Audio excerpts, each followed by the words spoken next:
আরে যে ঘোড়ার দিকে মনে রাখবে, তুমি কিন্তু স্বামীকে ছুঁয়ে কথা দিয়েছ। হ্যাঁ মনে থাকবে। তাহলে কিন্তু আমারও একটা কথা আছে। আবার কি করবে? ও বাবা, তোমার কথা থাকতে পারে আর আমার বুঝি কথা থাকতে পারে না? ও তো শুনি কি কথা?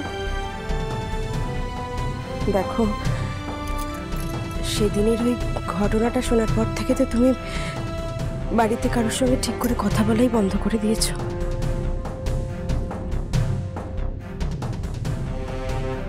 হ্যাঁ দিয়েছি, দিয়েছি অঞ্জনা। কি বলবো, সত্যি আমার বাড়ির ওপরে কিরকম বিতৃষ্ণা ধরে গেছে। এরকম করো না। সোনা যেটি কত দুঃখ করছিলেন জানো?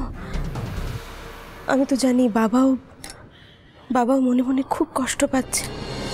চাপা মানুষ তো, তাই মুখে কিছু বলতে পারছেন না। দোহাই তোমার, যে কটা দিন আমরা এই বাড়িতে আছি, একটু সকলের সঙ্গে ভালো করে কথা টথা বলো।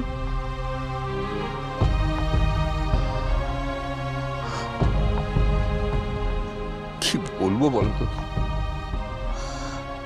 আমি মন থেকে কোনো উৎসাহই পাই না অঞ্জনা, কোনো উৎসাহ পাই না। কি করি বলো তো? দেখো, সংসারে থাকতে গেলে তো কত গন্ডগোল হয়, আবার সংসারের নিয়মেই তা মিটে যায়। সেসব কথা কি ধরে বসে থাকলে চলে বলো? আচ্ছা, এই যে তুমি রাগ করছো, কাদের উপর রাগ করছো? এরা তো সবাই তোমার আপনজন, এদের উপর রাগ করে থাকা যায়?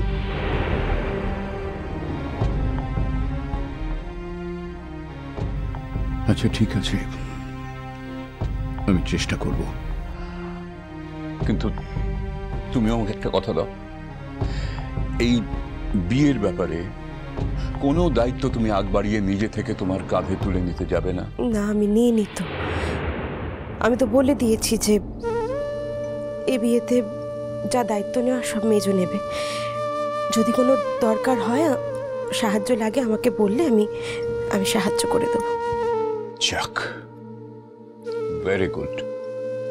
এই যে এতদিনে একটা সত্যি সত্যি বুদ্ধিমতী মেয়ের মতো কাজ করেছ। বড় বৌদি। ও মা মিনু, এসো। পা দুখানা দাও দেখি। ওমা, কেন সকাল সকাল? কি ব্যাপার? প্রণাম যে। চলে যাচ্ছি যে। ও তাই এই চলে যাওয়া তো পাকাপাকি ভাবে এই বাড়িতে আসার জন্য নেই? যাকে, তো এত সকাল সকাল বেরোচ্ছ? তাড়াতাড়ি পৌঁছে যাব বলে। শীত পড়ছে না, বেলা ছোট হয়ে আসছে। যত তাড়াতাড়ি বেরোবো, দিনের আলোর মধ্যে পৌঁছেও যেতে পারবো। ঠিক আছে, সাবধানে যেও। কেমন, খেয়েছো তো কিছু? উমা, কেন? তো সকালবেলা তুমি খালি পেটে বেরোচ্ছ নাকি?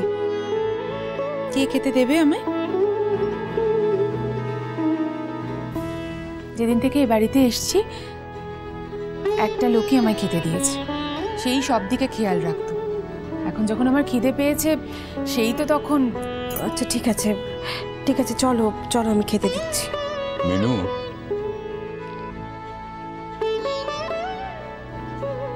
একটা কথা তোমায় বলি, এভাবে ওর উপরে এত ডিপেন্ডেন্ট হয়ে পড়াটা কিন্তু ঠিক হচ্ছে না। আর সত্যি দেখো, এমন তো কোনো কথা নেই যে চিরকাল বড় বৌদি তোমায় খেতে দেবে, খাবার সব দায়িত্ব নেবে। বড়দা, আমি কিন্তু এই বাড়িতে বিয়ে করে আসার একটাই আমার ইচ্ছে, একটাই কারণ, এবং অন্যতম প্রধান কারণ সেটা হলো বড় বৌদি। আর এই বিয়েতে সম্মতি দেওয়ার, এই সংসারে আসার ইচ্ছেও বড় বৌদিকে দেখে। আমাকে এই বাড়িতে আনার জন্য সব থেকে বেশি যে উদ্যোগ নিয়েছিল, সেটাও এই মানুষটা। তো এই মানুষটা যদি হঠাৎ আমার মাথার উপর থেকে হাত তুলে নেয়, সেটা আমি কেন শুনবো বলো তো? আমি তো শুনবো না। আরে থাক থাক থাক। ঠিক আছে, চলো চলো, আমি খাবার দিচ্ছি, খেয়ে তারপর বাড়ি থেকে বেরোবে, বুঝেছো? শোনো, জরুরি একটা কথা। কি? তুমি না বদলে যেও না প্লিজ। তুমি যেমন আছো ঠিক এরকমই থেকো চিরকাল।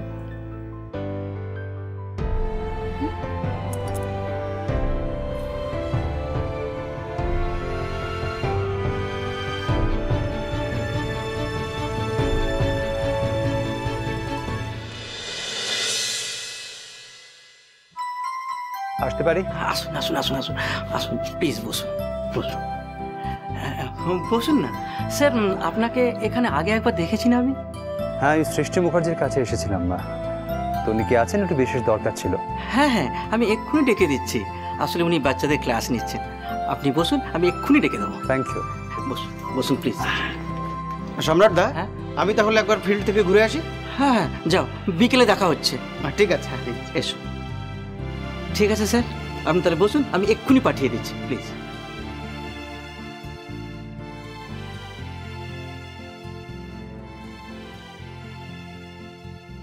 আজ আমি যে প্রস্তাব নিয়ে এসেছি তাতে কি সৃষ্টি রাজি হবে? আসল কারণটা তো ওকে কিছুতেই বলা যাবে না, কিন্তু বুঝে ফেলবে না তো? বুঝে ফেলে যাবে না, বলবে না তো?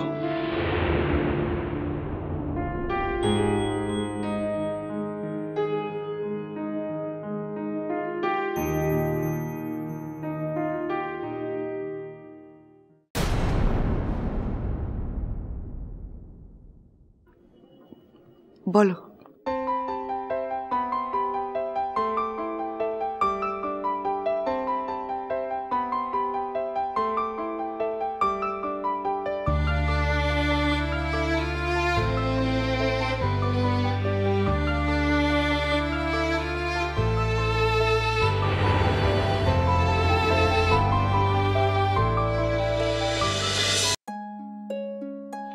মীনা, বলো।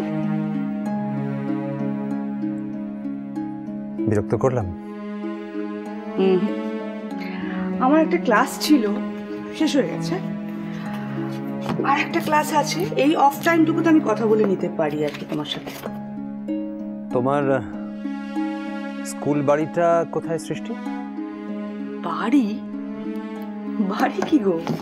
তো রাস্তার উপর একটা ঘর, ক্লাব ঘর আর কি, টিনের চাল, কতগুলো বাচ্চাদের নিয়ে ক্লাস করি। মানে? এ কি,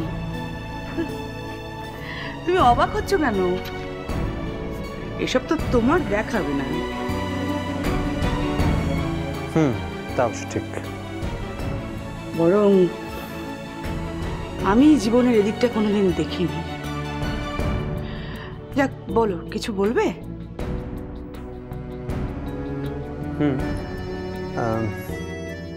সৃষ্টি, আমি একটা অসুবিধায় পড়ে তোমার কাছে এসেছিলাম। অসুবিধে কি হয়েছে?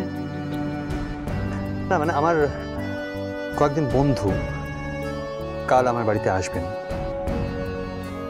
মানে ওরা নিজেরাই আসতে চেয়েছে। আমি চেয়েছিলাম অ্যাভয়েড করতে, কিন্তু আমি বহু চেষ্টা করেও ওদের অ্যাভয়েড করতে পারিনি। এতে অসুবিধার কি আছে বিনা? না দেখো, ওরা তো ঠিক জানে না যে,